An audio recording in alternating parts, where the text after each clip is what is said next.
এই আচারটা দেখে আপনাদের জিভে জল আসছে কিনা জানি না, আমার তো জিভে জল আসছে। আর কে কে এই আচার খেয়েছেন অবশ্যই আমাকে কমেন্টে জানাবেন। আমলকি আচার খেলে বাচ্চাদের সর্দি কাশি থেকে অনেক সুরক্ষা দেয় এবং আমলকির মধ্যে অনেক পরিমাণে গুণাগুণ রয়েছে। এগুলো খেলে শরীরে অনেক ধরনের উপকারও পাওয়া যায়। এই শীতকালীন এই আমলকি আচার খেলে শরীরটা অনেক পরিমাণে হেলদি রাখে।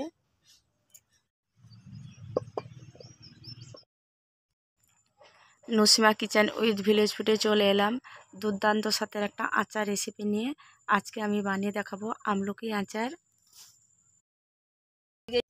এই আমলকিটা একমাত্র এই সিজনে পাওয়া যায়, অন্য সিজনে পাওয়া যায় না। এর দামও অনেক কম। এবার বন্ধুরা, আজকে আমি আমলকি দিয়ে দুর্দান্ত স্বাদের আচার রেসিপি শেয়ার করব আপনাদের সঙ্গে, যেটা সর্দি কাশি বুক জ্বালা থেকে দূর হয়। মানে আমলকির অনেক পরিমাণে গুণাগুণ রয়েছে।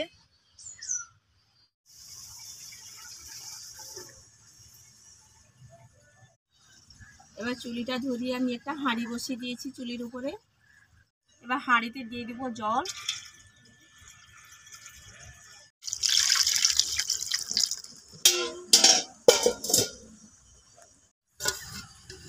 এবার এইরকম একটা পিঠা বানানো আমি ছালনি নিয়েছি, আপনারা চাইলে একটা সুতির কাপড়ও করতে পারেন। দিয়ে দিব এখানে আমি একটা চালনি।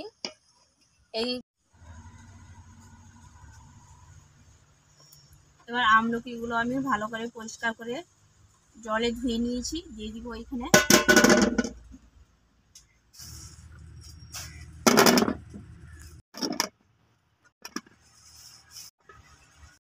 এবার ঢাকনা চাপিয়ে রেখে দেবো আমলকিটা সেদ্ধ হওয়া পর্যন্ত।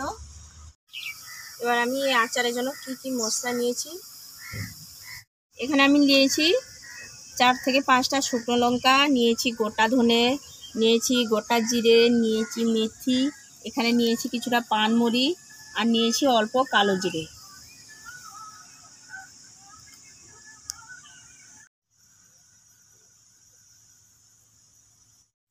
এবার দেখতে পাচ্ছেন ধাত্রীগুলো পুরো হলুদ কালারের এরকম রং হয়ে এসছে, ফেটেও গেছে।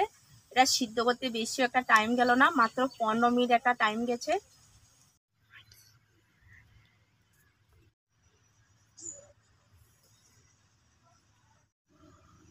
ধাত্রীটাকে বা আমলকিকে ডাইরেক্ট জলে ফেলে সিদ্ধ করা যায় না, কারণ আমলকির যে অনেক পরিমাণে গুণাগুণ থাকে তার জলে মিশে যাবে।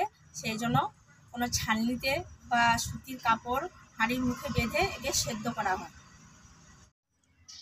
আমলকিটা ঠান্ডা হতে হতে যেটা সেদ্ধ করে রেখেছি, এবার সেই আচারের জন্য আমি একটা মশলা বানিয়ে নেব।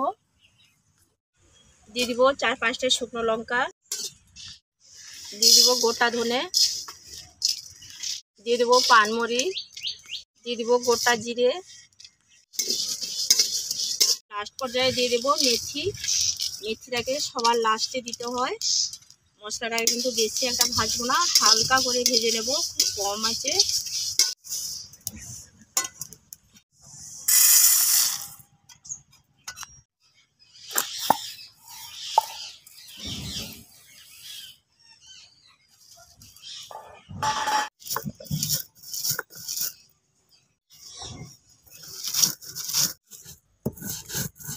মশলাগুলোকে কিন্তু পুরো প্লেন করে বাটিনি, দরগুড়া রকম বেটেছি।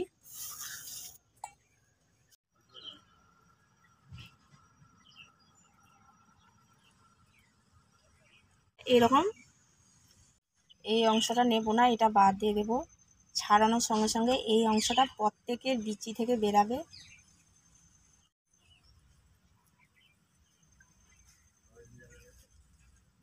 প্রত্যেকটা এরকম বেরাচ্ছে।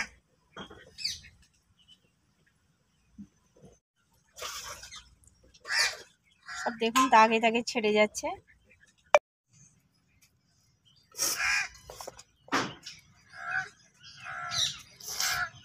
কড়াটা গরম হয়ে গেছে, কড়াই দিয়ে দিব সর্ষের তেল। তেলে দিয়ে দিব এখানে আমি কালো জিরে, আপনারা এর পরিবর্তে হিংও দিতে পারেন। তেল কালো জিরেটা একটু ফুটিয়ে নিয়েছি, এরপরে দিয়ে দেবো আমলকি।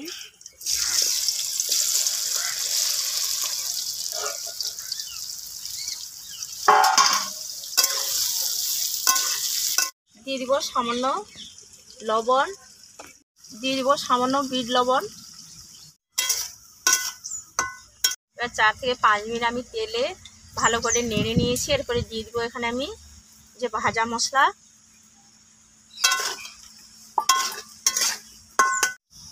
এরপর দিয়ে দিব সামান্য আমি চিনি, গুড় নিয়েছি, এবার গ্রেট করে ওকে দিয়ে দেবো। দিয়ে দেবো ওখানে গ্রেট করা গুড়। আপনারা চাইলে এই যে খেজুরের গুঁড়ও দিতে পারেন। আমি এখানে আজকে আখের গুড় দিয়েছি। আমি এইরকম সাইজে একটা আখের গুড় দিয়েছি। আপনারা বেশি পরিমাণে বানালে বেশি দিতে পারেন।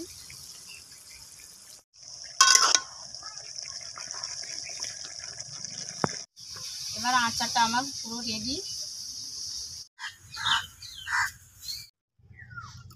সর্দি কাশি থেকে এই আচার খুব দূরেই রাখে। এই শীতকালীন এই আমলকি আচার খেলে শরীরটা অনেক পরিমাণে হেলদি রাখে। এখন আমি জারে ভরে আপনাদের দেখাবো। এখানে আমি একটা কাঁচের জার নিয়েছি। এবার আমি এখানে একটা কাঁচের ছোট জার নিয়েছি। যেহেতু আচারটা আমি কম পরিমাণে বানিয়েছি, এই জারে রেখে দিলে কী হয়, খুব বেশি দিন ভালো থাকে কাঁচের জারে। এই আচারটা দেখে আপনাদের জিভে জল আসছে কিনা জানি না, আমার তো জিভে জল আসছে। আর কে কে এই আচার খেয়েছেন অবশ্যই আমাকে কমেন্টে জানাবেন।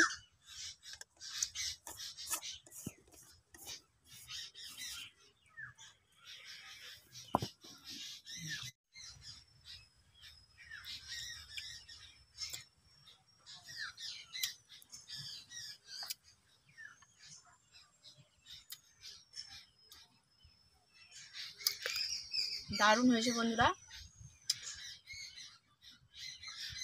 আজকে মতো টাটা।